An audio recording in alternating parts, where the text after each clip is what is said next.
నల్ల కోటు వేసుకున్న ప్రతి ఒక్కరూ లాయర్ అవుతారేమో కానీ న్యాయమూర్తి కాదు, న్యాయం వైపే నిలుచుంటారని అస్సలు కానే కాదు. వాళ్ళు క్లయింట్స్ వైపు నిలుచుంటారు, క్లయింట్స్ వైపే నిలబడాలి, అది వాళ్ళ వృత్తి ధర్మం కూడా. కళ్యాణ్ దిలీప్ అనే ఈ యూట్యూబర్ ఆల్సో ఆ లాయర్. యూట్యూబర్ ఎందుకన్నాను అంటే 3 ఏళ్లలో ఈయన 611 వీడియోస్ చేశాడంటే నెలకు సుమారు 17 వీడియోలు అనమాట. యావరేజ్గా చూసుకుంటే సగం రోజులు కరోనా టైమ్స్ కూడా కాదు, కానీ ఈయన నెల రోజుల్లో సగం రోజులు యూట్యూబ్కి అంకితం చేశారు కాబట్టి అతనికి ఆ గౌరవం ఇవ్వాలని యూట్యూబర్ అన్నాను. ఫెలో యూట్యూబర్ అయితే నేను అనలేను, ఎందుకంటే నేను గడిచిన 4 ఏళ్లలో జస్ట్ ఒక 50 వీడియోస్ చేశానంటే నెలకు ఒక్క వీడియో కూడా లేదు కాబట్టి, సో నాకు ఆ గౌరవం లేదు కాబట్టి నాతో నేను పోల్చుకోలేను ఆయన్ని. ఇక ఈ యూట్యూబర్ కమ్ లాయర్ అన్న ప్రధాన అంశాలు, ఆయన మాట్లాడిన నిజాలు చూద్దాం. ల్యాండ్ టైటిలింగ్ యాక్ట్ నీతి ఆయోగ్ క్రింద కేంద్రం తెచ్చింది. 2, కోర్ట్స్లో ఇప్పటికే దశాబ్దాలకు ఉన్న స్థల వివాద కేసులు భారం తగ్గించుకునేందుకు చట్టం తెచ్చింది. కట్, అంతే. ఇంతటితో నిజాలు అయిపోయాయి. ఇక ఆయన చెప్పిన అవాస్తవాలు అవి ఏంటో చూద్దాం. కౌంట్ చేసుకోండి మీరు. ఇది 3వది. ల్యాండ్ టైటిలింగ్ యాక్ట్ కేంద్రం తెచ్చింది కాబట్టి వాళ్ళ జగనే కాదు, రేపు చంద్రబాబు, ఎల్లుండి పవన్ కళ్యాణ్ ఎవరు వచ్చినా కూడా అమలు చేయాల్సిందే కదా. కేంద్రం ధృవీకరించింది అని కూడా అంటున్నాడు. అంటే బీజేపీ గవర్నమెంట్ కన్ఫర్మ్ చేసిందంట ఈ విషయం. 3, 4 after elections land titling act కేంద్రంతో పాటుగా రాష్ట్రాలు ఇంప్లిమెంట్ చేయాలి. ఇది ఇందాక చెప్పిన అబద్ధానికి ఒక ఎక్స్టెన్షన్ అబద్ధం అనమాట. ఇక తర్వాతది, సో ప్రతిపక్షాలు చెప్పినట్టు జగన్మోహన్ రెడ్డి మీ పొలాల్లో స్థలాలని తాకట్టు పెట్టేసి అసలు ఈ యాక్ట్ వల్ల వస్తున్న నష్టాలు ఇలాంటివేవి కూడా జరగదు అంట. సారు ఏ హోదాలో చెప్తున్నారు ఈ మాట? యూట్యూబరా, లాయర్గానా, తనకి ఏ అధికారులు ఉన్నట్టు చెప్తున్నాడో ఇలాంటి తీర్మానం ఇస్తున్నాడు జరగదు అని. ఇక 4వది, ఇతను ఆర్గ్యుమెంట్ సపోర్ట్ చేసుకోవటానికి డెవలప్డ్ నేషన్స్లో కూడా ఈ ల్యాండ్ టైటిలింగ్ యాక్ట్ ఉంది అని united nations development programme UND land rights programme LRTP గురించి ప్రస్తావించి చాలా డెవలప్డ్ నేషన్స్లో కూడా ఇవి ఉన్నాయి. రియల్ ఎస్టేట్ పెరిగిద్దనే ఉద్దేశంతో ఇలాంటివి చట్టాలు తెచ్చారని ఆ సింగపూర్, మిరియాల చారన్ అలాంటి కబుర్లు కూడా చెప్పాడు. డెవలప్డ్ నేషన్స్లో కూడా ఉన్నది. అండ్ ఫైనల్లీ చాలా సేఫ్గా ల్యాండ్ టైటిలింగ్ అథారిటీస్ పైన మన చర్చ ఉండాలి తప్ప మన భూములు ఎవడో ఎత్తుకెళ్ళిపోతాడని ప్రతిపక్షాలు గగ్గోలు పెడుతున్నంత అఘాయిత్యం జరిగిపోయే అంశం అయితే ఇక్కడెక్కడ కూడా లేవు అని. సేఫ్ అని ఎందుకన్నానంటే ఈ యాక్ట్లో ఒకనొక పెద్ద సమస్య ల్యాండ్ టైటిలింగ్ అథారిటీస్, ఆఫీసర్స్, దీనిపైన చర్చ సాగాలి అన్నాడు కానీ అతను మాత్రం ఎస్కేప్ అయిపోయాడు. అతను చర్చ అంతా కూడా ప్రతిపక్షాల వాదన తప్పు అనే అంశం పైన ఎక్కువగా ఫోకస్ పెట్టాడు. కాకపోతే రేపొద్దున ఎవరైనా పాయింట్ చేస్తారేమోనని ఏదో సింపుల్గా ఒక లైన్లో లాగి చేసేసేసాడు. అది కవర్ చేసుకోవడానికి సేఫ్ సైడ్ ఏదో చెప్పాలి కాబట్టి ఒక ముక్కతో దానిపైన చర్చ జరగాలి అని ఒక 6 నిమిషం చెప్పాడు, అయిపోయింది. అండ్ ఈ యూట్యూబర్ ఎత్తుకోవడమే హైకోర్టు ప్రొసీడింగ్స్ అన్నీ చూశాను. అందులో పిటిషన్ దారులు, గవర్నమెంట్ రిప్రజెంటేషన్స్ ఏమున్నాయి, కోర్టు అసలు ఏం చెప్పింది, అబ్జర్వేషన్స్, ప్రొసీడింగ్స్ అన్నీ నాకు తెలుసు, అన్ని స్పష్టంగా ఉన్నాయి, ఎవరు ఏమీ మార్చలేరు. కింద నెంబర్స్ లో ఇస్తానన్నాడు కానీ అక్కడ అసలు డిస్క్రిప్షన్ లో నాకు ఏ డీటెయిల్స్ లేదు, మొత్తం ఖాళీ. ఇది ఎలా ఉందంటే చినిగిపోయిన నోటు కొత్త నోట్లతో కలిపితే ఎలాగుంటుందో అలా మధ్యలో high court, petition, ration, Andhra Telangana division ఇలాంటివి ఏదేదో ఫిక్షనల్ వొకాబులరీతో మన ఫ్రస్ట్రేషన్, అది అతని ఫ్రస్ట్రేషన్ వెళ్ళగక్కాడు ఈ యూట్యూబర్ కమ్ లాయర్ గారు. నా what is Andhra Pradesh land titling act, అది చూద్దాం. ఆంధ్రప్రదేశ్ ల్యాండ్ టైటిలింగ్ చట్టం అనేది రాష్ట్రంలో భూ యాజమాన్య రికార్డులను క్రమబద్ధీకరించడానికి ఉద్దేశించిన ప్రతిపాదిత ప్రపోజ్డ్ యాక్ట్. ఈ చట్టం ఆంధ్రప్రదేశ్ అంతటా భూమికి సంబంధించిన టైటిల్స్ యొక్క ఖచ్చితమైన రికార్డ్స్ సృష్టించే వ్యవస్థను ప్రతిపాదించింది. ఖచ్చితం అంటే కంక్లూజివ్ రికార్డ్స్, అంటే ఇందులో పొందుపరిచే వివరాలు ఫలానా భూమికి ఫలానా వ్యక్తే యజమాని అని స్పష్టం చేస్తుంది. భూమిపైన ఉన్న వివాదాలను తొలగిస్తుంది మరియు భూమి లావాదేవీలను సులభతరం చేయడానికి ఈ చట్టం తీసుకొచ్చారు. ఇది దీని ఒకానొక లక్ష్యం. ఈ చట్టం సెప్టెంబర్ 22లో ఆంధ్రప్రదేశ్ శాసనసభలో బిల్లుగా ప్రవేశపెట్టబడింది. 1-2 చోట్ల ట్రయల్ ప్రోగ్రామ్స్ నిర్వహించడం తప్పించి ఏప్రిల్ ఈ గడిచిన నెలలో 24 నాటికి ఇది పూర్తిగా ఖరారు కాలేదు, అంటే అమలుపరచలేదు. మరి అలాగే అన్ని ప్రాంతాల్లో అయితే అమల్లో లేదు. ట్రయల్ ప్రోగ్రామ్స్ అయితే చేశారు, ఇది గమనించాలి అందరూ. ఇంతకీ ఏం సాధించాలని ఈ చట్టం తెచ్చారో చూద్దాం. ప్రతి ఆస్తికి రికార్డ్ ఆఫ్ టైటిల్ ని రూపొందించాలని ప్రతిపాదిస్తుంది ఈ చట్టం. ఈ టైటిల్ రికార్డు స్థల యజమాని ఎవరో ఖచ్చితంగా ధృవీకరించడంతో పాటుగా భూ వివాదాలు తగ్గిస్తుంది. తద్వారా భూమికి సంబంధించిన కోర్టు కేసుల సంఖ్యను కూడా తగ్గించడం కూడా ఈ చట్టం యొక్క ఒకానొక ప్రధాన లక్ష్యం. ఎందుకంటే భూసేకరణ వివాదం కేసుల పైన వాటిపైన తీర్మానాలు రావాలంటే యావరేజ్ గా 20 సంవత్సరాలు పడుతుందంటే ఇది నీతి ఆయోగ్ ఏదో సర్వే చేసింది, దానికి వచ్చిన ఫలితాలు. సో ఇంత బర్డన్ ఉంది కాబట్టి తెచ్చారు. నీతి ఆయోగ్ గురించి వచ్చింది కాబట్టి వచ్చిందేంటి, తెచ్చిందే వాళ్ళు కదా. వెల్, బట్ బిఫోర్ దట్ నీతి ఆయోగ్ అంటే national institution for transforming India. 74 ఏళ్ళకి మన దేశంలో కాంగ్రెస్ గవర్నమెంట్ ప్రవేశపెట్టిన ప్లానింగ్ కమిషన్ ఆఫ్ ఇండియా స్థానంలో బీజేపీ ప్రభుత్వం ప్రవేశపెట్టిన నోడల్ ఏజెన్సీని ఈ నీతి ఆయోగ్. ప్లానింగ్ కమిషన్ పేరు మార్చి కొన్ని సవరణలు చేస్తూ వచ్చిన ప్రోడక్ట్ ఈ నీతి ఆయోగ్. ఈ నీతి ఆయోగ్ అనగానే అదేదో నీతికి నిక్కచ్చికి నిదర్శనం అని కాదు. ఇక నేతి బీరకాయల నెయ్యి ఎంత ఉంటుందో నీతి ఆయోగ్లో నీతికి అంత అయిపోయింది ఇప్పుడు. పబ్లిక్ పాలసీస్ మీద కేంద్ర ప్రభుత్వం కానీ రాష్ట్ర ప్రభుత్వం వాళ్ళిద్దరూ పరస్పర సహకారంతో ఆర్థికాభివృద్ధిని పెంపొందించుకోవడానికి దానికోసం పనిచేసే ఒక గవర్నమెంట్ ఇన్స్టిట్యూషన్. దీన్నే కోఆపరేటివ్ ఫెడరలిజం అని అంటారు. అంటే కోఆపరేటివ్ ఫెడరలిజం అంటే సహకార సమాఖ్య స్ఫూర్తి. ఇది ఒక ఫ్లెక్సిబుల్ సిస్టమ్. సింప్లీ ఇక్కడ కేంద్రం మరియు రాష్ట్రం ప్రభుత్వాలు ఉమ్మడి ప్రయోజనాలపై కలిసి పని చేస్తాయి. ఇద్దరు కలిసి ఏకగ్రీవ నిర్ణయాలు ఉండవు. ఇది గుర్తుపెట్టుకోండి, కోఆపరేటివ్ ఫెడరలిజం. ఇక నీతి ఆయోగ్ మొట్టమొదట 2019లో model act and rules on conclusive land titling అనే ఒక యాక్ట్ ప్రతిపాదించింది. ఈ 250 పేజీ రిపోర్ట్ లో model act on conclusive land titling 20 star marks, model rules on conclusive land titling 20, land titling act Maharashtra draft, forms of land titling, ఇలా model regulation on conclusive land titling 20 అనే పక్కన ఎందుకు ఇచ్చారంటే ఎప్పుడు అమలు పరిస్తే ఆ ఇయర్ అక్కడ వేసుకోవచ్చని. ఇలా ప్రతి అంశంలో మోడల్ అని జతపరిచింది. మోడల్ అని ఎందుకు జతపరిచింది అంటే ఇది మోడల్ యాక్ట్ కాబట్టి. మోడల్ యాక్ట్ అంటే ఏమిటి? ఆ model act, also called a model law or a piece of model legislation, is a suggested example for a law drafted centrally to be disseminated and suggested for enactment in multiple independent legislatures. Simply ఇది ఒక suggested లా, అంటే సూచన చట్టం మాత్రమే, సులోచన కాదు, సూచన, suggested law. And ఈ నీతి ఆయోగ్ వాళ్ళు ఏం చేశారంటే వీళ్ళు తెచ్చిన model act on conclusive land titling ఈ నివేదిక అన్ని రాష్ట్రాలకు పంపించి ఏ రాష్ట్రాలు ఈ కొత్త చట్టాన్ని అమలు పరచాలి అనుకుంటే వాళ్ళు ఈ నీతి ఆయోగ్ డ్రాఫ్ట్ చేసిన 250 పేజీలోని అంశాలని వాళ్ళ రాష్ట్ర ల్యాండ్ రిజిస్ట్రేషన్ చట్టాల్లో అడాప్ట్ చేసుకోవడానికి వీలు పడే ఒక బ్లూ ప్రింట్, అంటే ఒక నమూనాగా పనిచేస్తుందని వాళ్ళు ఇది సృష్టించారు. దాని ఉద్దేశం, ఈ యాక్ట్ తీసుకురావడానికి వల్ల ఉద్దేశం అదే, సారాంశం కూడా అదే. అంటే కేంద్రం ప్రతిపాదించిన ఈ ల్యాండ్ టైటిలింగ్ యాక్ట్ ఒక ఫ్రేమ్ వర్క్ ని మాత్రమే సూచిస్తుంది, అంతేకాని రాష్ట్రాలు ఖచ్చితంగా అమలు చేయడానికి తెచ్చిన తప్పనిసరి చట్టం కాదు. It's not mandatory. ఇది మోడల్ యాక్ట్ మాత్రమే అని చెప్తుంటే మన మిత్రుడు మాత్రం ఇది కేంద్రం తెచ్చింది అనే నిజాన్ని చెప్తూనే ఇవాళ జగనే కాదు, రేపు చంద్రబాబు, ఎల్లుండి పవన్ కళ్యాణ్ ఎవరు వచ్చినా కూడా ఈ చట్టం అమలు పరచాల్సిందే. అవును కదా, కేంద్రం ధృవీకరించింది, అవును కదా, బీజేపీ గవర్నమెంట్ కన్ఫర్మ్ చేసింది, ఇలా ఆయన స్టేట్మెంట్స్ ఇచ్చేస్తున్నాడు. కేంద్రం ప్రతిపాదించి ధృవీకరించింది, చంద్రబాబు నాయుడు గారు వచ్చినా కూడా దాన్ని అమలు చేయాల్సిందే కదా. మీరు కూడా చెక్ చేసుకోవచ్చు. నేను మీకు ఈ NITI.gov.in లో ఉన్న ఈ యాక్ట్ సంబంధించిన లింక్ ఇచ్చాను, మీరే ఆ లింక్ క్లిక్ చేసి చూడండి. ముఖ్యంగా పేజ్ ఆఫ్ ద టైటిల్లోనే model conclusive land titling act అని కనిపిస్తుంది. అలాగే ఎందుకు దీనికి మోడల్ యాక్ట్ అని పేరు పెట్టారో, మోడల్ యాక్ట్ అంటే ఏమిటో కూడా చదవండి, మీకే అర్థమవుతుంది. ఇది కంపల్సరీ కాదు అని దాని అర్థం.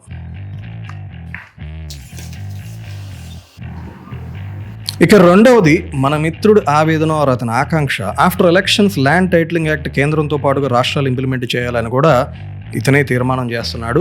ఈ model conclusive land titling act లో మొత్తం 10 చాప్టర్స్ లో 68 పాయింట్స్ డిస్కస్ చేశారు. ఒక్కటంటే ఒక్క చోట కూడా ఇది మ్యాండేట్ ఆర్ మ్యాండేటరీ అనే పదమే లేదు. ఎన్నికల తర్వాత కేంద్రం మరియు రాష్ట్ర ప్రభుత్వాలు ఈ చట్టాన్ని అమలు తీర్చాల్సిందే అని ఆ మిత్రుడు నొక్కి ఒక్కానిచ్చే అంశం అయితే అసలు ఎక్కడ కూడా లేనే లేదు. ఇక్కడ ఒక గమ్మత్తైన విషయం చెప్పాలండి మీకు. ఈ చట్టం డ్రాఫ్ట్ చేస్తున్నప్పుడు, అంటే అప్పటి తెలంగాణ మాజీ చీఫ్ సెక్రటరీ గారే దీనికి చైర్మన్గా వ్యవహరించారు. నీతి ఆయోగ్లో చాలామంది అన్ని రాష్ట్రాల నుంచి తీసుకుంటుంటారు. ఆ టైంలో తెలంగాణ మాజీ చీఫ్ సెక్రటరీ గారిని చైర్మన్గా ఎంపిక చేశారు. అలాగే ఇంకొన్ని వేరే రాష్ట్రాల డిపార్ట్మెంట్ ఆఫ్ ల్యాండ్ రిసోర్సెస్ ఆఫీసర్స్ని కూడా కమిటీలో నియమించి వీళ్ళందరూ కలిసి రాష్ట్రాలకు 2 ఆప్షన్స్ ఇచ్చారు. మనం అనుకున్నట్టు నీతి ఆయోగ్లో ఒకటే కాదు, 2 ఆప్షన్స్ ఉన్నాయి. Number 1 model land titling act ఒకటైతే, రెండవది మహారాష్ట్ర ల్యాండ్ టైటిలింగ్ యాక్ట్. ఎందుకంటే ఈ 2 ఆప్షన్ ఎందుకు ఇచ్చారంటే, నీతి ఆయోగ్ యొక్క ల్యాండ్ యాక్ట్ నమూనాలాగే మహారాష్ట్ర భూ చట్టం కూడా భూమి సంబంధిత వ్యాజ్యాలను తగ్గించడానికి మరియు ఆ మౌలిక సదుపాయాలు, ఆ ప్రాజెక్టుల కోసం భూసేకరణను మెరుగుపరచడానికి ప్రయత్నిస్తుంది. సిమిలారిటీస్ ఉన్నాయి. గమ్యాలు త్వరగా చేరుకోవడానికి మహారాష్ట్ర భూ చట్టం కూడా బాగుందని, 2 లక్ష్యాలు కొంత దగ్గరగా ఉండటంతో రెండిని ప్రతిపాదించింది నీతి ఆయోగ్. ఎందుకు ఈ డీటెయిల్స్ అన్ని చెప్తున్నానంటే, ఇది మోడల్ యాక్ట్, ఒక బ్లూ ప్రింట్. ఇందులో మనకి మల్టిపుల్ ఆప్షన్స్ సూచించింది కేంద్రం, నీతి ఆయోగ్ సంస్థ. అవి స్పష్టంగా ప్రభుత్వ అధికారిక పత్రాల్లో ప్రచురించింది కూడా మీకు కనిపిస్తున్నాయి కదా. గమ్మత్ ఏమిటంటే, తెలంగాణ మాజీ చీఫ్ సెక్రటరీగా ఆయన చైర్మన్గా వ్యవహరించారు, కానీ ఇక్కడ మాకు తెలంగాణలో అది అమలు లేదు. చెప్పాలంటే అసలు ఏ రాష్ట్రంలో దీని ఉనికి ఊసే లేదు. మరెందుకు ఇవాళ జగన్ కాకపోయినా రేపు చంద్రబాబు, ఎల్లుండి పవన్ కళ్యాణ్ ఎవరు వచ్చినా కూడా ఈ చట్టాన్ని అమలు చేయాల్సిందే అని ఎందుకు తీర్మానాలు ఇస్తున్నారు మీరు? కేంద్రం ధృవీకరించింది, గోదావరి పులకరించింది, సాయిబాబు నాతో పలకరించాడు, ఎందుకు ఈ కబుర్లు చెప్పండి?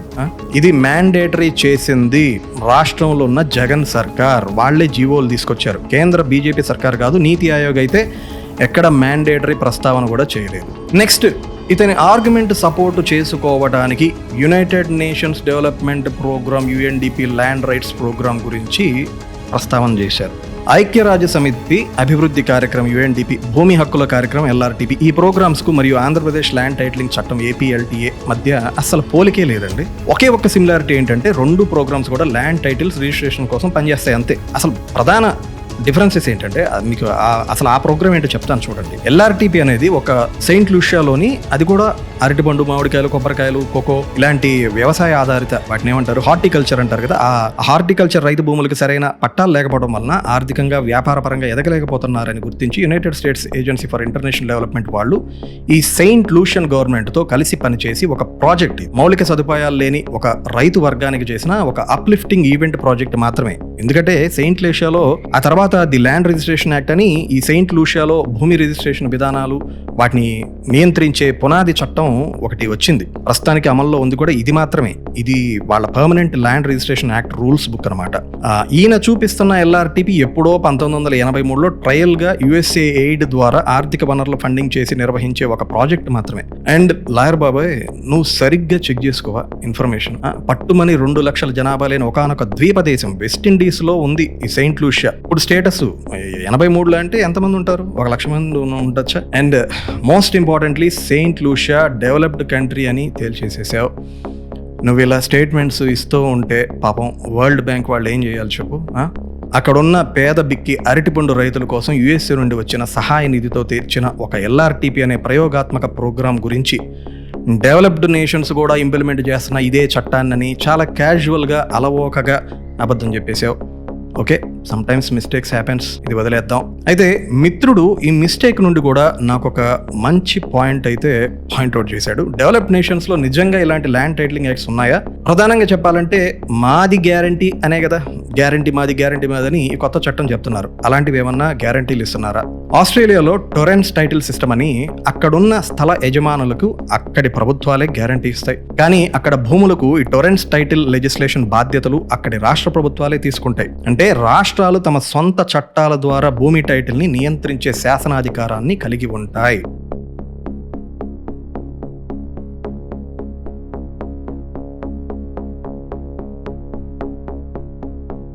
జస్ట్ ఫర్ ఎగ్జాంపుల్, వాళ్ళ తలసరి ఆదాయం ఎంత ఉంటుంది?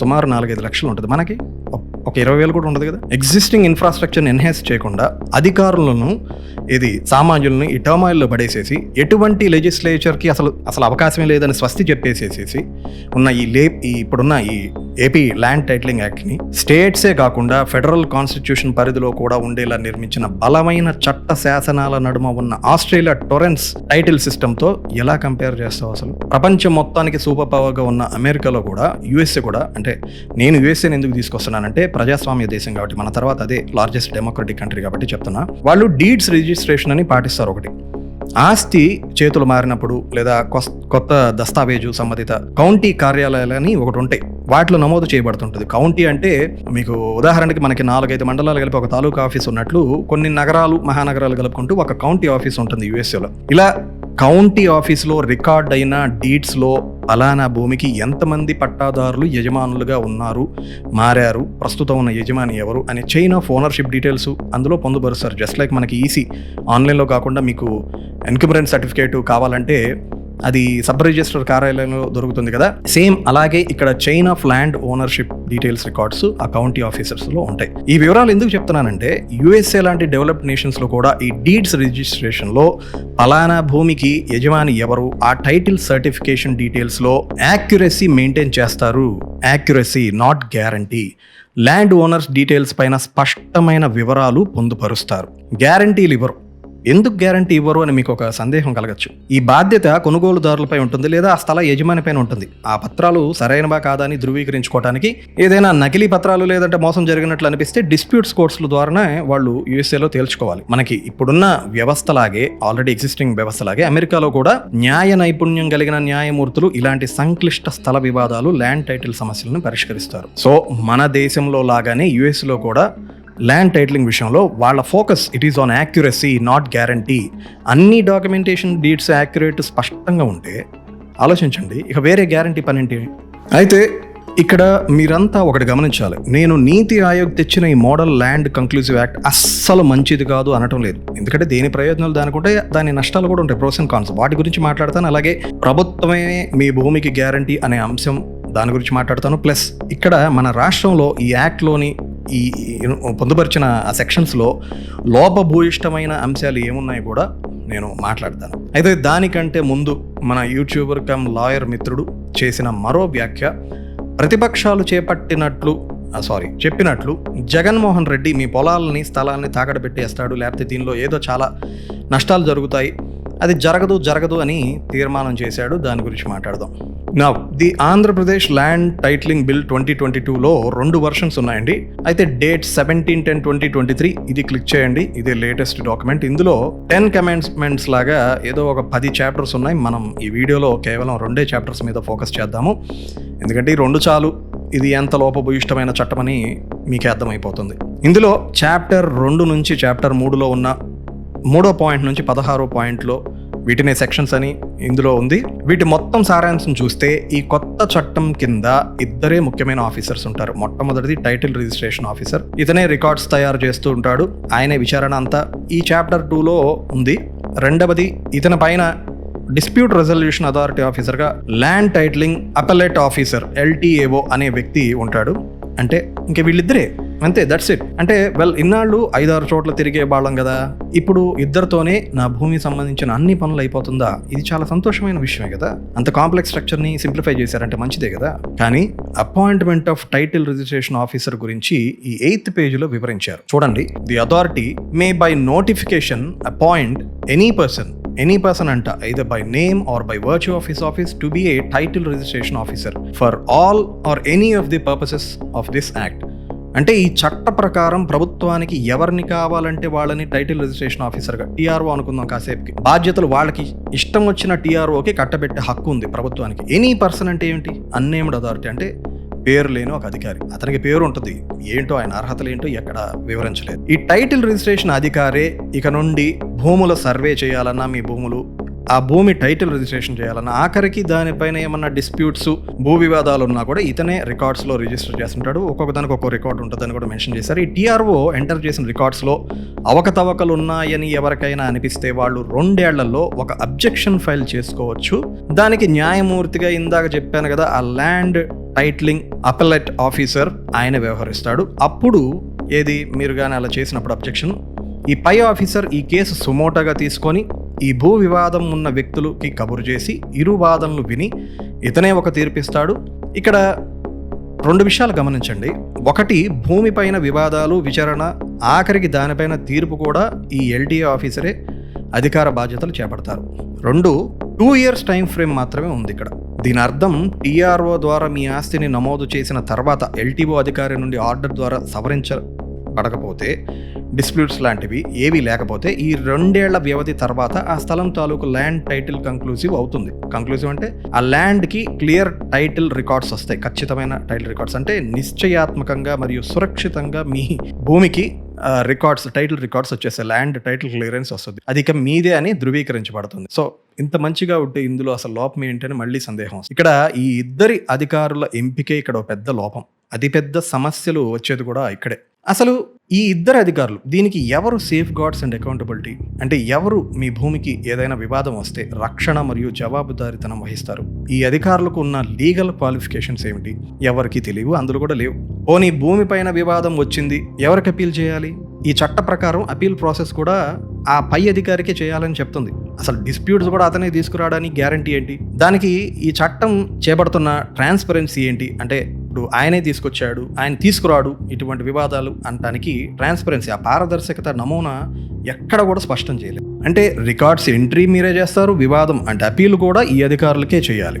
కనీసం జ్యుడిషియల్ రివ్యూ అన్నా ఉందా అంటే ఇక్కడ ఒక చెత్త వివరణ అని చెప్పచ్చు. 16th సెక్షన్లో 16(1) notwithstanding anything contained in this act or any other law for the time being in force, an application for revision shall lie to the High Court from any order passed under the provisions of this act by the authority or the land titling appellate officer. సింపుల్గా చెప్పాలంటే ఇప్పుడు తెచ్చిన ఈ చట్ట ప్రకారం authority లేదా land titling ఈ appellate officer ఎవడైతే ఉంటాడో తీసుకున్న నిర్ణయం పట్ల ఎవరైనా అసంతృప్తిగా ఉంటే అతని నిర్ణయాన్ని మీరు సమీక్షించండి అని మనం హైకోర్టుకి ఒక రివిజన్, సమీక్షణ అంటే రివిజన్ పిటిషన్ అంటారు, అపీల్ కాదు. ఏముందయ్యా, అవకాశం అయితే ఇచ్చింది కదా, మంచిదే కదా, అదొక అడిషనల్ లేయర్ ఇచ్చింది కదా, అసలు మీరేమో చట్టమే లేదు అంటున్నారు కదా, హైకోర్టులో అపీల్ చేయొచ్చు అని చెప్తున్నారు కదా. అంటే న్యాయ నిపుణులు ఇక్కడ ఏం చెప్తున్నారంటే రివిజన్ పిటిషన్ అంటే కేవలం ప్రొసీజరల్ ఇర్రెగ్యులారిటీస్ లేదా అందులో ఉన్న ఎర్రర్స్, అంటే విధానపరమైన అక్రమాలు లేదా లోపాలు ఏమన్నా ఉన్నాయా ఈ అధికారి ఇచ్చిన తీర్పులో అని మాత్రమే డిస్కషన్స్ ఫోకస్ ఉంటుంది. ఆ కేసు యొక్క వాస్తవాలు లేదా మెరిట్లోని ఆ మెరిట్లు ఏమున్నాయని తిరిగి పరిశీలించడం అయితే జరగదంట. అంటే జ్యూరిస్డిక్షనల్ చెప్పాలంటే మీకు ఆ జ్యూరిస్డిక్షనల్లో ఉండే errors, violations of principles of natural justice కానీ లేకపోతే ఆ మిస్ఇంటర్ప్రిటేషన్స్ ఆఫ్ లా ఇలాంటి వాటి మీద చర్చ ఉండదు. సింప్లీ సబ్మిట్ చేసిన పత్రాలన్నీ కరెక్ట్గా ఉన్నాయా, కొత్త చట్ట ప్రకారం ఇతను ఫాలో అయ్యాడా లేదా, అంతే, అయిపోయింది. అంతేగాని సాక్ష్యాలను పునః పరిశీలన చేయడం, చట్టపరమైన వాదనలను తిరిగి రీవాల్యుయేట్ చేయడం వంటివి జరగవు అంటున్నారు. అందుకోసమే మీకు కొన్ని నేను కూడా క్రాస్ వెరిఫై చేశాను, నిజంగా అంత డిఫరెన్స్ ఉందా రివిజన్కి అపీల్కి అని చెక్ చేస్తే కొన్ని కేసులు రివిజన్ పిటిషన్ నుండి అపీల్స్ కింద కన్వర్ట్ కూడా చేసుకుంటారని. అంటే ఇక్కడ ఈ చట్టంలోని కాదు నేను చెప్తుంది, ఇంతకు ముందున్న చట్టాల ప్రకారం అది సాధ్యమని సుప్రీంకోర్టు శాసనాలు చెప్తున్న విషయాలు ఇవి. లాయర్స్ అందరూ గగ్గోలు పెడుతుంది ఇందుకే కదా. మనకున్న 4 pillars ఆఫ్ డెమోక్రసీస్ ఏంటి? Legislature, executive, judiciary and of course media. Judiciary అంటే న్యాయ వ్యవస్థ, స్వతంత్రంగా వ్యవహరించే బలమైన వ్యవస్థ. అంటే కోర్టులు మరియు న్యాయమూర్తులు తమ విధులు నిర్వహించడానికి ప్రభుత్వం లేదా ప్రైవేట్ అధికారులు ఎవడో గోన్కొస్కా గొట్టంగాడు ఇతరులు ఎవరు కూడా ప్రభావం చూపించే హక్కు లేని, అంటే వాళ్ళని స్వార్థ ప్రయోజనాలకి నియంత్రణ చేసే శక్తి ఎవ్వరికీ లేదు. అలా నిష్పక్షపాతంగా రాజ్యాంగబద్ధంగా విధులను నిర్వహించగల సామర్థ్యం ఉన్న రంగం ఏదంటే జ్యుడిషియరీ. మన న్యాయ వ్యవస్థకి అంత గొప్ప ఇండిపెండెంట్ బై నేచర్. ఇప్పుడు ఈ కొత్త చట్టం ద్వారా no courts, no appeals, by judges అని చెప్పేశాడు. జస్ట్ జగన్ లాస్ అని చెప్పుకోవచ్చు. జస్ట్ జగన్ లాస్ అని ఎట్లా అంటున్నానంటే మీరు చూశారు కదా, ఈ ఇద్దరు అధికారుల అర్హత ఎవరికీ తెలియదు. ఎనీ పర్సన్ వాళ్ళకి ఇష్టం వచ్చిన వాళ్ళని నియమిస్తారు. అతను చట్టానికి బాధ్యుడా అంటే కాదు, ప్రభుత్వమే బాధ్యత అంటున్నారు. ప్రభుత్వం కింద పనిచేయటం అంటే ఏంటి? సీఎం, ఆ పోర్ట్ఫోలియో మంత్రి, లేదా మీ పార్లమెంటు మంత్రి, లేదా మీ నియోజకవర్గ ఎమ్మెల్యే, వాళ్లే కదా. వాళ్ళు అపాయింట్ చేసిన వ్యక్తి ఎవరి మాట వింటాడు, ఎవరు చెప్పింది చేస్తాడు? మీకు సందేహం రావచ్చు, అదేంటి భయ్య, జడ్జెస్ను కూడా ఎగ్జిక్యూటివ్ డిపార్ట్మెంటే కదా అపాయింట్మెంట్ చేసేది, ఇక్కడ కూడా అలాగే చేస్తున్నారు కదా ఎగ్జిక్యూటివ్ డిపార్ట్మెంట్ అని అడగచ్చు. జడ్జెస్ని ప్రెసిడెంట్ ఆఫ్ ఇండియా అపాయింట్మెంట్ చేస్తారు.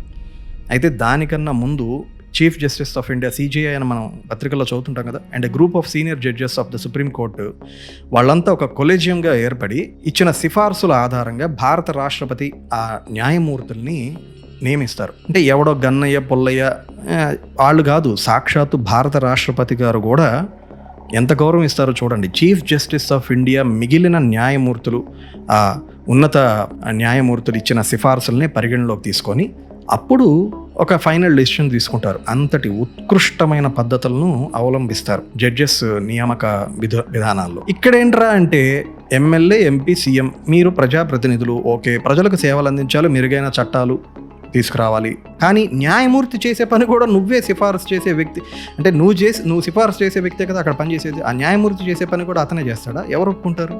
ఏ అర్హత ఉంది అసలు మీకు అలాంటి వాటిలో వేలు పెట్టడానికి? ఇది చాలా సింపుల్ అండి. మీకు వారసత్వంగా వస్తున్న ఒక భూమి ఉంది, అది సిటీలో కానీ లేకపోతే విలేజ్లో ఉండే అగ్రికల్చర్ ల్యాండ్ అయినా సరే. ఇప్పుడు ఈ కొత్త చట్టం వలన ఎవరో ఎమ్మెల్యే రికమెండెడ్ క్యాండిడేట్ ఆ టైటిల్ DRO ఆఫీసర్గా వచ్చాడు అనుకోండి, పొరపాటున మీరు ఆ ఎమ్మెల్యే పార్టీ మనిషి కాదు అని తెలిసిపోయింది. వాళ్ళు ఖచ్చితంగా తెలుస్తాయి. ఈ విలేజెస్లో ఎక్కువ ఉంటుంది ఇట్లా, వీళ్ళు ఈ వర్గం ఆ పార్టీ, ఆ వర్గం ఈ పార్టీ అని. అది ఓపెన్ సీక్రెట్, ఇది ఇందులో పెద్ద దాచేదే ఉంది. ఇప్పుడు వీడు మీకు అనుకూల వర్గం కాదు, మీ భూమి వాడు సొంతం చేసుకోవాలంటే ఆ TRO ఆఫీసర్ లేదా ఆ ఎమ్మెల్యే మనిషి చెంచాలు ఎవరో ఒకళ్ళు ఉంటారు కదా, ఏ వివాదం లేదు అని టైటిల్ సర్టిఫికేట్ ఇస్తాడా మీ భూమికి? బదులుగా వాళ్ళ మనిషి ఏదో ఒక తలకమాసిన వివాదం పెట్టించి ఇది డిస్ప్యూటెడ్ ల్యాండ్ అండి, క్లియర్గా టైటిల్ సర్టిఫికేట్ ఇవ్వడానికి కుదరదు, రిజిస్టర్లో మేము నమోదు చేయలేము అని డిస్ప్యూట్స్ దాంట్లో మీది చేరుస్తాడు. పైన మీరు అబ్జెక్షన్ పెడతారు ఎల్టీ ఆఫీసర్కి, ఆ ఎల్టీ ఆఫీసర్ కూడా వాళ్ళ మనిషి అయితే ఇక మీ పరిస్థితి ఏంటి? ఇలా తీర్పులు ఇవ్వరు. ఇక్కడ అసలు ఎక్స్‌ప్లాయిటేషన్కే తావు లేదు. ఇది అసలు మొత్తం సీసీ కెమెరాలు ఉన్నాయి, 24 గంటలు లైవ్ అప్డేట్స్ ఇస్తున్నాం మేము జనాలకి, ఎక్కడుంది అట్లాంటివి ఏమైనా ఉన్నాయా? మెజర్మెంట్స్ తీసుకున్నారా? గ్యారంటీ ఎవరు ఇస్తారు? ఒక ఎమ్మెల్యే ఆర్ అతని చెంచాలు ఎవరైనా దళితుల్ని, ఆదివాసీలు, వెనకబడ్డ కులాలు ఆ భూములపైన కన్ను పడింది అనుకోండి, అసలు ఇప్పటికే అన్నీ లాక్కున్నదే వాళ్ళ భూములు. పలానా రెడ్డి, పలానా ఇంకొకడు ఈ అన్ని భూములు ఎక్కడి నుంచి వచ్చాయంటే ఏదో పాపం వాళ్ళ బలహీనతలు తాగి వాళ్ళకి మందు పోసి ఎన్ని వినలేదు కథలు. నా స్నేహితులే ఉన్నారు. ఇప్పుడు ఇదే సిచ్యువేషన్లో ఎల్టీ ఆఫీసర్ చెప్పిందే శాసనం అంటే అప్పుడు దళితులు, ఆదివాసీలు, ఒంటరి మహిళలు, వృద్ధులు వీళ్ళు ఉంటారు. వీళ్ళు అన్ని క్యాస్ట్లో ఉంటారు కదా, ఎటువంటి సపోర్ట్ లేని వాళ్ళు ఉంటారు. అందరం న్యూక్లియర్ ఫ్యామిలీస్ అయిపోయి చచ్చాం, ఉమ్మడి కుటుంబాలు ఏమి లేవు. ఎన్ని కోట్ల మంది ఉంటారు ఊహించండి రాష్ట్రంలో. ఇలా ఎటువంటి సపోర్ట్ లేని వాళ్ళు, వల్నరబుల్ పీపుల్స్, వాళ్ళ భూములు దోపిడికి గురి అవ్వదని గ్యారంటీ చెప్పగలరా? అలాగే మీకు ఈ మధ్యనే జరిగిన ఒక చిన్న వీడియో చూపిస్తా చూడు. అమ్ముడు పోయే జాతి అని చెప్పేసి మన మీద ఒక ముద్ర ఉన్నది. అమ్ముకుంటారు, ఇంకో సున్నగలితే వాళ్ళ ఇంటి ఇళ్ళను కూడా అమ్ముకుంటారు అనే అపప్రదం మన మీద ఉన్నది. ఓటకి ఒక పార్టీ నిస్సిగ్గుగా పార్టీ మీద గెలిచి వేరే పార్టీలోకి అమ్ముడుపోయే జాతి మీది. మాదిగ జాతి కాదు. ఆ మాటకు వస్తే వేరే ఏ జాతికి కూడా ఆ కర్మ పట్టలేదు. తప్పుడు బతుకుల్లో 1 నుండి 100 స్థానాలు ఉండేది మీరే. అధికారం ఎటుంటే అటు వెళ్ళిపోయేది కూడా మీరే. ఆ సున్నా పెరిగే కొద్దీ అమ్ముడుపోతారా? అది కరెక్టే, నీ గురించే నువ్వు చెప్పుకున్నట్టుంది. నీ ఆత్మఘోష బయటకు వచ్చింది అంతే, అంతకన్నా ఏం లేదు. అయినా మీరు గమనించండి, ఈ 2024లో కూడా మీడియా ముందు ఇంత యథేచ్ఛగా వివక్ష చూపిస్తున్నారంటే వాళ్ళకి ఎంత అహం చెప్పండి. ఇక మీరు జస్ట్ ఇమాజిన్, మీడియా ముందే ఇట్లా ఉన్నారంటే ఎక్కడో పల్లెల్లో ఉండే ఒకటి భూమిని లాక్కోవటం, నేనే లాయరు నేనే కోర్టు అని చెప్తున్న ఈ చట్టం ద్వారా సామాన్యుడు గోడు ఎవరు వినిపించుకుంటారు? వాళ్ళ భూమి ఎక్స్‌ప్లాయిటేషన్ గురి అవ్వదని ఎవరు గ్యారంటీ ఇస్తారు? ఏమయ్యా నువ్వు ఇస్తావా? యూట్యూబ్ కమ్ లాయర్ ఇలాంటివి జరగవని చెప్పు. హైకోర్ట్స్కి రివిజన్ అనే అంశంలో ఇంకో 2 విధాల అన్యాయం జరుగుతుంది సామాన్యుడికి. ఈ 16 సెక్షన్లో చెప్పారు కదా, ఇంకో 2 అన్యాయాలు ఏంటంటే, మొదటిది ఎక్కడ కూడా టైం ఫ్రేమ్ ఇవ్వలేదు. అంటే 2 ఏళ్ళు ముగిసే లోపలే రివిజన్ అప్లికేషన్ పెట్టాలా, లేకపోతే ఆ తర్వాత అయినా హైకోర్టుకు వెళ్ళి ఆశ్రయించవచ్చా అని ఎక్కడా లేదు. ఎందుకు చెప్తున్నానంటే, టైం ఫ్రేమ్ ఇవ్వకపోతే సపోజ్ ఈ పై అధికారి 2 ఏళ్లలో మీకు తీర్పు పెండింగే పెట్టాడు, మీ వైపు న్యాయం ఉన్నా కూడా ఆఖరికి నిమిషంలో వాళ్ళకి అనుకూలమైన వ్యక్తికి తీర్పిచ్చాడు అంటే మీకు అన్యాయం జరిగింది అనుకోండి. అప్పుడు మీరు హైకోర్టుని ఆశ్రయించాలనుకుంటే ఆ న్యాయమైన స్థల యజమాని రివిజన్ అప్లికేషన్ పెడదామని హైకోర్టుకు వెళితే ఇది చెల్లిద్దా? లేక 2 ఏళ్ల కాల పరిమితే అయ్యా ఈలోపు దాఖలు చేసుకోకపోతే కింద అధికారి ఇచ్చిన తీర్పే ఫైనల్ అని హైకోర్టు కూడా చెప్పింది అనుకో, ఇంకేముంది ప్రయోజనం? న్యాయంగా భూమి పొందాల్సిన హక్కుదారుడికి అతని పరిస్థితి ఏంటి? అసలు రెండోది, ఇదంతా ఏదో నిజంగా వాళ్ళు హైకోర్టుకి వెళ్ళినప్పుడు పరిస్థితి. రెండోది, ఎంతమంది హైకోర్టు వచ్చి లాయర్స్ని పెట్టుకొని కేసు నడిపించే స్తోమత ఉంటుంది చెప్పండి? ఎక్కడో శ్రీకాకుళంలో లేదా ప్రకాశం జిల్లాలో ఆ చీమకుర్తి మండలంలో కొన్ని ఊళ్ళు ఉంటాయి, ఎర్రగుడిపాడు, తొర్రగుడిపాడు ఇట్లాంటివి ఉంటాయి. ఆ మారుమూల గ్రామాల్లో ఉండే 2 లేదా 1 ఏదా 1 సెంటు భూమి అయినా సరే, ఆ రైతుకి భూ వివాదం పరిష్కారంలో అధికారి వాడికి ఇష్టం వచ్చిన వాడికి వాడు రాసేసుకున్నాడు అనుకోండి. అక్కడి నుంచి పాపం ఆ బక్క రైతు విజయవాడ హైకోర్టు చుట్టూ తిరగలడా? ఇంకో లూప్ హోల్ కూడా ఉందండి ఇందులో. 2 ఏళ్లలో ఒకవేళ ఎవ్వరూ కూడా తన భూమిని రిజిస్టర్లో ఎంపిక జరగకపోతే అప్పుడు ఆ ఆర్టీఓ అధికారి ఎవరి పేరు ఎక్కిస్తే అతనిదే ఆ భూమి సొంతం అవుతుంది. ఈ సమస్య అవును అసలు ఎందుకు ఎక్కించకుండా ఉంటారని అనుకోకండి. ఈ సమస్య ఎక్కడో ఎన్ఆర్ఐలకు మాత్రమే, అంటే ఎన్ఆర్ఐలు అక్కడ ఉంటారు కాబట్టి వాళ్ళకి భూములు ఏమున్నాయో తెలియదు, మనం రిజిస్ట్రేషన్ చేసుకోవాలా. వాళ్ళొక్కళ్ళకి కాదు, ఒంటరి వృద్ధులు వీళ్ళకే కాకుండా చాలా మందికి కూడా జరిగే ప్రమాదం ఉంది. ఎందుకంటే జనం అంత తేలిగా కొత్త వాటిని ఆహ్వానించరు, మామూలుగా కొత్త వాటిని కూడా ఆహ్వానించరు, అన్ని మంచిగా ఉన్నా కూడా. పైగా ఇంత లోపభూయిష్టమైనవి ఉన్నాయంటే అసలు అడుగు ముందుకేరు. వాళ్ళు అలా రాకుండా మెదలకుండా కామ్గా ఉండిపోయారు అనుకోండి, 2 ఏళ్ళు గడవటం ఎంతసేపు పట్టింది? పాయే, భూమి కూడా పాయే. ఇక గ్యారంటీ అని సావదొబ్బుతున్నారు. మీరే ఆలోచించండి. ఒక న్యాయ వ్యవస్థ ఉంది, కోర్టులు ఉన్నాయి, ఇవి స్థిరంగా ఉంటాయి. ఒక ప్రభుత్వ ఉద్యోగి కూడా ఏ తప్పు చేయకపోతే అతనికి ఒక 60 ఏళ్ళు వచ్చేదాకా అక్కడ ఉన్న పాలసీస్ బట్టి వృత్తిలో కొనసాగచ్చు. 5 ఏళ్లకు ఒకసారి మారిపోయే ప్రభుత్వాలు మేము గ్యారంటీ అంటే ఎవరు నమ్ముతారు? దీనికి లీగల్ లయబిలిటీ ఏమిటి? ఎవరిస్తారు? తరతరాలుగా నిలబడే భూమిపైన పూచీకథకి 5 ఏళ్లకి మారిపోయే ప్రభుత్వం ఇస్తాను అంటే సామాన్యుడు నమ్ముతాడా? పోనీ మీరు ఇస్తాము అంటున్న గ్యారంటీకి చట్టపరమైన బాధ్యత అమలు చేస్తామని చెప్పే విషయం ఈ ల్యాండ్ టైటిలింగ్ చట్టంలో ఎక్కడైనా ఉందా? రేపు ఇంకొకటి వచ్చి ఇంకో జీవో ఇంకో యాక్ట్ అని ఇటు మారిపోతే మళ్ళీ సబ్మిట్ చేయాలంటే ఎవడు పడతాడు ఈ బాధలు? సింపుల్ అండి. న్యాయమూర్తుల ఎంపిక ఉన్నత న్యాయమూర్తులే చేస్తున్నారు కాబట్టి మనకి న్యాయ వ్యవస్థ పైన ఒక నమ్మకం. దేశంలో ఏ వ్యవస్థ మనకి అడ్డొచ్చినా మనల్ని వేధిచ్చినా అందరూ ఒకవైపు ఉన్నా కూడా న్యాయం ఉంటే మన వైపు, మనల్ని న్యాయం కాపాడుద్దనే నమ్మకం ఉంటుంది న్యాయ వ్యవస్థల పైన. ఒకే ఒక్కసారి ఊహించండి, మీ జిల్లాలో ఉన్న న్యాయమూర్తులు మీ ఊరి ఎమ్మెల్యే ఆర్ ఎంపీ లేక అక్కడ ఉండే అధికారులే ఎంపిక చేసే హక్కు ఉందనుకోండి, వాళ్ళే సెలెక్ట్ చేశారనుకోండి అక్కడ ఉండే కోర్టులో జడ్జెస్, అప్పుడు పరిస్థితి ఏంటి? ఇది సేమ్ అంతే. సో ఇన్ని దారుణాలు ఉంటే ప్రతిపక్షాలు మౌనంగా ఉల్లాసంగా నవరత్నాలు నెత్తికి పూసుకొని జగనన్న డాన్స్ చేస్తారా? ప్రతిపక్షం పనేంటి? ప్రభుత్వం తప్పులు ఎత్తి చూపడమే కదా. మీడియా కూడా వాచ్ డాగ్ లాగా ఏ చిన్న తప్పు జరిగినా ప్రజల్లోకి తీసుకెళ్లాలి కదా. వాళ్ళ పని వాళ్ళు చేస్తుంటే ఎందుకంత హట్ అవుతున్నావు నువ్వు? అసలు కామన్ మ్యాన్ అసలు ఏం ఆలోచిస్తాడు, ఏం కోరుకుంటాడు చెప్పండి? ఏదోలే ఓటు వేసాం ఎప్పుడో 5 ఏళ్ళకి ఒకసారి కదా అని మర్చిపోతాడు. మళ్ళీ వాడు 5 ఏళ్ళకి ఒకసారి కదా వస్తాడని బతుకుతుంటాడు అట్లా. అలా కాకుండా నీ ఇంటికి వస్తా, నీ స్థలం నీదో కాదో నేనే డిసైడ్ చేస్తా, ఇక్కడ పోలీసులు, కోర్టులు, లాయర్లు, జడ్జిలు అన్నీ నేనే అవుతా అంటే అతను సామాన్యుడే కానీ అమాయకుడు కాదు. అర్థమైందా? ప్రాణం కన్నా ఎక్కువగా చూసుకునే స్థలం జోలికి వస్తే అమాయకుడిలో కూడా అమ్మోరు భూమి, అది గుర్తుపెట్టుకోండి. ఇక జగనన్న నవరత్నాల్లాగా మిత్రుడు ఆవేదనలో నుంచి వచ్చిన ఆఖరి రత్నం ఇది. ఫస్ట్ పాయింటే ఫస్ట్ వీడియో బిగినింగ్ లోనే చెప్పాడు, హైకోర్టు ప్రొసీడింగ్స్ అన్ని చూశానని. సరే తీరా అసలు హైకోర్టు ఇందులో ఏం వ్యాఖ్యానం చేసింది, అసలు హైకోర్టు దాకా ఎందుకు పోయింది ఇది అని చూస్తే ఏపీ ల్యాండ్ యాక్ట్ పైన స్టే నిరాకరించింది హైకోర్టు. నిజమే, కొంతమంది పిటిషన్స్ వేశారు స్టే ఇవ్వమని, అది నిరాకరించింది. దానికి బలమైన కారణం కూడా చెప్పింది. ఏమిటంటే ఈ చట్టం రాజ్యాంగ హక్కులు మరియు న్యాయ వ్యవస్థను నియంత్రించే సూత్రాలను గౌరవిస్తుందో లేదో తెలుసుకోవడానికి క్షుణ్ణంగా పరిశీలించే ఆ అసెస్మెంట్ పూర్తయి న్యాయస్థానం నిర్ణయం తీసుకునే వరకు స్టే ఇవ్వడం కుదరదని చెప్తూనే, ఒకవేళ ఈ కొత్త ల్యాండ్ టైటిలింగ్ చట్టం అమలు దిశగా రాష్ట్ర ప్రభుత్వం ఏదైనా చర్యలు తీసుకుంటే పిటిషనర్లు అంటే చట్టాన్ని సవాలు చేస్తూ వేశారు కదా, మళ్ళీ కోర్టుని ఆశ్రయించేందుకు హైకోర్టు అనుమతించింది. ఇందులో హైకోర్టు ఈ ఏపీ ల్యాండ్ యాక్ట్ని సమర్థించినట్టు ఎక్కడైనా ఉందా?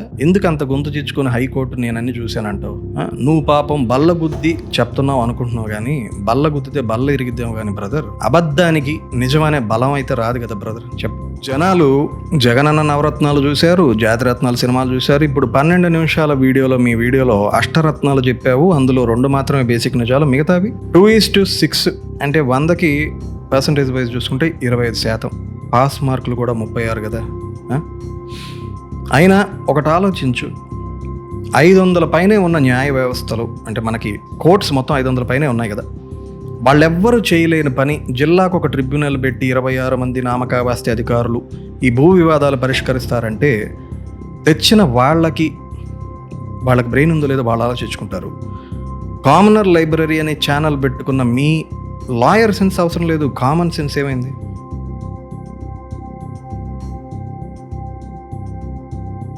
మరి దీనికి పరిష్కారం ఏమిటి? గత తెలంగాణ ప్రభుత్వం ల్యాండ్ రికార్డ్స్ ఆన్లైన్లో పొందుపరిచేందుకు ధరణి పోర్టల్ అని తీసుకొచ్చింది, మీకు అందరికీ తెలిసే ఉండొచ్చు. పారదర్శకత వైపు ట్రాన్స్పరెన్సీ బాగుంది, సానుకూలంగా అడుగు అయితే పడిందని. కానీ ధరణి నేరుగా మాత్రం ఎప్పుడు టైటిల్ రిజిస్ట్రేషన్ ఆ ప్రొసీజర్ జోలికి మాత్రం ఎప్పుడు వెళ్ళలేదు. దీనిపైన కూడా పారదర్శకత లేదు అని చాలా వివాదాలు అయితే ఉన్నాయి. అయితే మీకు ఏదైనా ల్యాండ్ డిస్ప్యూట్స్ ఉన్నాయి అనుకోండి, డిస్ప్యూట్ రెజల్యూషన్ కింద ధరణికి ఎటువంటి హక్కు ఉండదు. అలాంటివి మీరు కోర్ట్స్లో తేల్చుకోవచ్చు. ఇది ఆల్రెడీ అమల్లో ఉన్న ది రిజిస్ట్రేషన్ యాక్ట్ 1908కి అంటే తెలంగాణలో ఫాలో అయ్యే భూ చట్టాలకి ఒక యాడ్ ఆన్ ఫీచర్ లాగా అనమాట. ఇక నీతి ఆయోగ్ వాళ్ళు ఈ మోడల్ కంక్లూజివ్ ల్యాండ్ యాక్ట్ ఎందుకు ప్రవేశపెట్టారంటే ఖచ్చితమైన భూమి వివరాలు ఆ రిజిస్ట్రేషన్ ప్రాసెస్ సులభతరం చేయడానికి ఒక నమూనా తీసుకొచ్చారు వీళ్ళు. మనం land title, land registration, EC, tax bills, ఇంకేముంటాయి, ల్యాండ్ మెజర్మెంట్ డాక్యుమెంట్స్, ఏపీ అదేంటి బిల్డింగ్ ప్లాన్ లేఅవుట్, ఇలా చాలా డాక్యుమెంట్స్ కోసం సబ్ రిజిస్టర్ ఆఫీసరు లేకపోతే revenue department, town planning authority, municipal corporation, అవసరమైతే పవర్ ఆఫ్ అటార్నీ వీలునామాలకి ఇలా చాలా చోట్ల తిరిగి సమయం ధన వృధా చేసుకోకుండా, ప్లస్ కోర్ట్స్లో ఇప్పటికే భూసేకరణ వివాదాల కేసులు తీర్మానం రావాలంటే ఇందాక చెప్పుకున్నాం కదా 20 సంవత్సరాలు పట్టిద్దంట ఒక్కొక్క వాటన్నిటికీ. ఇలాంటి మల్టిపుల్ టైర్స్లో జరిగే సంక్లిష్టమైన ప్రాసెస్ని ఒక 2 టైర్ మోడల్గా మోడల్ యాక్ట్ సూచించిన చట్టం. Once again it's not mandatory, model act. అయితే మనకి ఆల్రెడీ మున్సిఫ్ కోర్ట్స్ ఉన్నాయి, criminal courts, revenue, commercial courts, high courts, supreme courts, వీటితో పాటుగా రకరకాల ట్రిబ్యునల్స్ ఉన్నాయి. ఇంకా సిబిఐ, ఎన్ఐఏ, డిఫెన్స్ వాళ్ళకైతే వాళ్ళకి కావాల్సిన వాళ్ళ ప్రత్యేకమైన కోర్ట్స్ కూడా ఉంటాయి. మరి పెరుగుతున్న జనాభా నిష్పత్తిలో కావాల్సిన ప్రభుత్వ ఆసుపత్రులు పెరగటం లేదు, ప్రభుత్వ పాఠశాలలు మూసేస్తున్నారు, రక్షణ కల్పించాల్సిన పోలీస్ శాఖకు కూడా ఉద్యోగాలు, కొత్త నామినేషన్స్ అసలు పట్టడం లేదు. ఆఖరికి ఇన్ని సంవత్సరాల పాటు కేసులు పెండింగ్లో ఉన్నాయని మీరే అంటున్నారు. మా ప్రజల సొమ్మే కదా. ఆ ఉచిత అప్పడం పథకాలు తగలబెట్టే బదులు ఆ డబ్బులంతా న్యాయస్థానాలు పెంచలేరా? ఫర్ ఎగ్జాంపుల్, మనందరికీ తెలిసిన ఒక ఉదాహరణ చెప్తాను. హైదరాబాద్లో మెట్రో ట్రైన్స్ ఎందుకు తెచ్చారండి? ట్రాఫిక్ సమస్య తగ్గించడానికే కదా. 1 కోటి మంది ఉన్న హైదరాబాద్లో అందరూ రోడ్డు మీదే ఆర్టీసీ బస్సులో, కార్లో, ఆటోల్లో, మోటార్ బైక్స్ వీటితోనే నిండిపోతుంది. ప్రత్యామ్నాయంగా మెట్రో ట్రాన్స్పోర్ట్ వస్తే ఎలాగా? బాగుంటుంది ఈ ఐడియా. అందుకే దాని నిర్మాణం world's largest elevated metro rail సిస్టమ్ని తీసుకొచ్చారు తెలంగాణ ప్రభుత్వం గడిచిన. క్రింద రోడ్డు మీద ట్రాన్స్పోర్ట్ డిస్టర్బ్ అవ్వకుండా ఇదొక అద్భుతమైన రవాణా సౌకర్యం. సీటు దొరకలేదు, గంట పట్టింది, నుంచున్నాను, ఏం పర్లేదు, హాయిగా ఏసీ ఉంది కదా. ఈ సమ్మర్లో అయితే ఆల్మోస్ట్ అందరూ మెట్రోతో ఫుల్ అయిపోతున్నాయి. ఇప్పుడు ఆ మెట్రోలో కూడా ట్రాఫిక్ సమస్యలు పెరిగిందంట. సరే, అది వేరే విషయం. But still traffic management, traffic సమస్యను అధిగమించడానికి ఒక బెస్ట్ సొల్యూషన్ అయితే మెట్రో ట్రైన్స్. అలా కాకుండా ఎవ్వరూ కార్లు, బైకులు, ఆటోలు, ఆర్టీసీ బస్సులు వాడకండి, ట్రాఫిక్ పెరిగిపోయింది కాబట్టి మేము మెట్రో అనే కొత్త రవాణా తెచ్చాం, ట్రాఫిక్ తగ్గించడానికి అందరూ అందులోనే వెళ్ళాలి, మెట్రో రైల్లోనే వెళ్ళాలి అన్నట్లుంది ఈ కొత్త చట్టం కూడా. ఉన్న రవాణా వ్యవస్థకు అదనపు రవాణా సౌకర్యం, అది కూడా అత్యాధునిక టెక్నాలజీతో సమస్యలకు పరిష్కారం చూపించడం అంటే అది. ఉన్న ట్రాన్స్పోర్ట్కి మెట్రో అనేది ఒక ఎడిషనల్ అండ్ మోస్ట్ అడ్వాన్స్ టెక్నాలజీతో తీసుకొచ్చారు. రోబస్ట్ ట్రాన్స్పోర్ట్ మోడల్ అది. అట్లీస్ట్ మనకి రవాణా విషయంలో మనకి న్యాయ సమస్యలు ఏముంటాయి, ఇట్లాంటివి ఉండవు కదా. ఇక్కడ అలా కాదు. భూమి అంటే ఒక ఎమోషన్ అండి. ప్రతిసారి నష్టం వస్తున్నా, మీకు రైతుల గురించి మాట్లాడదాం, ప్రతిసారి వాళ్ళకి నష్టం వస్తుంది, అయినా ఎందుకు మళ్ళీ పంట వేస్తాడు మీకు తెలుసా? అతనికి తన భూమి మీద ఉన్న ఆశ. ఏకల్లోతు మునిగిన కొత్త అప్పులు తెచ్చి మరీ పంట వేస్తారు ఆయన రైతు. ఈసారైనా ఆ నమ్ముకున్న భూమి నన్ను కాపాడుతుంది అనే ఒక ఆశ, నమ్మకం. ఎందుకు అంత నమ్మకం అంటే అతనికి అదే దిక్కు అండి. ఏ దిక్కు లేకపోయినా పొలమైన దిక్కు అనుకుంటాడు. అతనికి అదే విధి, అదే దిక్కు, అదే దైవం అన్నీ. అలాంటి భూమి మీద నువ్వెవడివి డెసిషన్స్, గ్యారంటీలు ఇవ్వడానికి? అసలు CMM లెవెల్ 5 కంపెనీస్ ఉంటాయండి. సరే, వదిలేయండి. స్టార్టప్స్ కంపెనీలో కూడా ఇవాళ రేపు కొత్తగా వచ్చిన స్టార్టప్ కంపెనీలో కూడా 3-4 రౌండ్లు ఇంటర్వ్యూ ప్రాసెస్ ఉంటుంది. బైకు, కారు ఏది కొనాలన్నా మల్టిపుల్ స్టెప్స్ ఉన్నాయి పనులు జరగటానికి. మనం రోజు వాడే జీమెయిల్ కూడా అందరికీ తెలిసిందేగా, జీమెయిల్లో కూడా 2 స్టెప్ వెరిఫికేషన్ మ్యాండేటరీ చేశారు. ఎందుకు? మల్టిపుల్ స్టెప్స్ ఉంటే ఆ secure and thorough verification process జరిగిద్ది కాబట్టి. మరి వీటిలో ఎక్కడ కూడా జరగని అవినీతి సబ్ రిజిస్టర్, MRO, ఈ రెవెన్యూ డిపార్ట్మెంట్స్లోని ఎందుకు జరుగుతుంది? అది కదా మీరు పరిశీలించాల్సింది. వాటిని అధిగమించడానికి మీకు మార్గాలే దొరకలేదా? తక్కువలో తక్కువ ఇప్పుడున్న ఎగ్జిస్టింగ్ ల్యాండ్ రిజిస్ట్రేషన్ ప్రాసెస్లో ఒక 4-5 చోట్ల మేము తిరుగుతున్నాం, మాకు తెలుసు. అందరూ అవినీతి పరులే ఉండరు కదా. అట్లీస్ట్ ఒకళ్ళన్నా మంచి వాళ్ళు ఉంటారు కదా. కానీ మీరు తెచ్చిన కొత్త చట్టంలో ఉండేది అక్కడ ఇద్దరు కూడబలుకోరని ఏంటి గ్యారంటీ? ఇంక్లూడింగ్ కోర్ట్స్ జాబ్ కూడా వాళ్ళే చేస్తున్నారు. అవినీతికి మీరే తెరదీసినట్టు అయింది కదా. మరి అలాంటప్పుడు మీరు కొత్తగా ఈ ఏపీ ల్యాండ్ టైటిలింగ్ యాక్ట్ అనేది ఆల్రెడీ ఉన్న ల్యాండ్ రిజిస్ట్రేషన్స్లో ఉన్న ప్రాబ్లమ్స్కి సొల్యూషన్ ఎలా అవుతుంది? ఇంకా కొత్త సమస్యల్ని, మరిన్ని సమస్యల్ని తీసుకురావడానికి అవకాశాలు ఎక్కువ. సో ఇవ్వండి. ఇంకా చాలా లొసుగులు అయితే ఉన్నాయి వీటిలో. మిగిలిన చాప్టర్స్లో కూడా నేను 2 చాప్టర్సే చెప్పాను. అంత సెన్సిబుల్ ఇన్ఫర్మేషన్ అయితే ఏమీ లేదు. మేబీ లీగల్ ఎక్స్పర్టైజ్ ఉన్న ప్రొఫెషనల్స్ అయితే ఇంకా బాగా ఎక్స్ప్లెయిన్ చేస్తారు. ఇప్పుడు చెప్పిన టాపిక్స్ కూడా నాకు తెలిసింది ఇంతవరకే. అది కూడా from the documents officially published in the government పోర్టల్స్లో దొరికిన ఇన్ఫర్మేషన్ని బేస్ చేసుకొని చెప్పాను. ఏదైనా మిస్టేక్స్ ఉంటే definitely constructive criticism is always welcome. కామెంట్స్లో మీరు మీ స్పందన చెప్పండి. అండ్ ఒక్క వీడియో తను ఈ మిస్టేక్స్ చేశాడు, మిగతా అన్నీ నేనైతే చూడలేదు ఎక్కువగా.